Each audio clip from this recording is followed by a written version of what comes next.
கௌசிகா நதியை சீரமைக்க மார்டின் அறக்கட்டளை ரூபாய் 50 லட்சம் நிதி உதவி. கௌசிகா நதியை சீரமைக்கும் முயற்சியில் மார்டின் நல அறக்கட்டளை 50 லட்சம் ரூபாய் நிதி உதவியை இந்த திட்டத்திற்கு வழங்கியுள்ளது. இதற்கான காசோலை வழங்கும் விழா கோவை ரேஸ்கோஸில் உள்ள கோயம்புத்தூர் ரொட்டரி மாவட்டம் 3201 ரொட்டரி செயலகத்தில் நடைபெற்றது.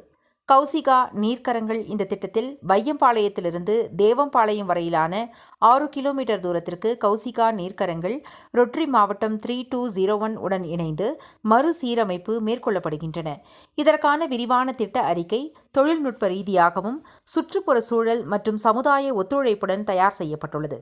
இந்நிகழ்ச்சியில் ரொட்டரி கிளப் 3201 மேம்பாட்டு குழு உறுப்பினர் குழு தலைவர் லீமா ரோஸ் மார்டின், கோயம்புத்தூர் ஆலம் ரொட்டரி கிளப் தலைவர் டெய்சி மார்டின், கௌசிகா நீர்க்கரங்கள் ஒருங்கிணைப்பாளர் மற்றும் கோவை ரொட்டரி கிளப் உறுப்பினர் சூர்யா குமாரி, ரொட்டரி மாவட்டம் 3201 உதவி கவர்னர் கவிதா கோபாலகிருஷ்ணன் உள்ளிட்டோர் பங்கேற்றனர். ரொட்டரி மாவட்டம் 3201 கவர்னர் என் சுந்தரவடிவேலு தலைமை வகித்தார். ஆறுகளை புதுப்பிக்கவும் தண்ணீரை சேமிப்பதிலும் கடந்த 15 ஆண்டுகளாக கௌசிகா நீர்க்கரங்கள் அமைப்பை உருவாக்கி செல்வராஜ் பணியாற்றி வருகிறார்.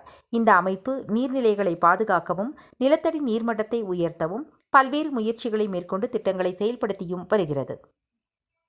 அவங்க கேட்டுட்டு இருந்தாங்க. நான் இதை டிஸ்கஸ் என்னுடைய கணவர்கிட்ட டிஸ்கஸ் பண்ணிட்டு நான் சொல்கிறேன். அவங்களும் கௌசிகா ரிவரை பற்றி நம்ம கோவை கொங்கு மண்டலத்தில் அதனால் இந்த மாதிரி கௌசிகா ரிவரை க்ளீன் பண்ணணும்னு கேட்டாங்க.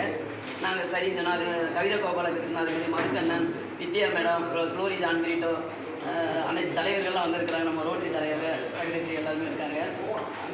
எனக்கு ரொம்ப எங்கள் கம்பெனி மார்டின் குரூப்பா கம்பெனிக்கு ரொம்ப ஹாப்பியாக தான் இருக்குது. பணம் தேவை.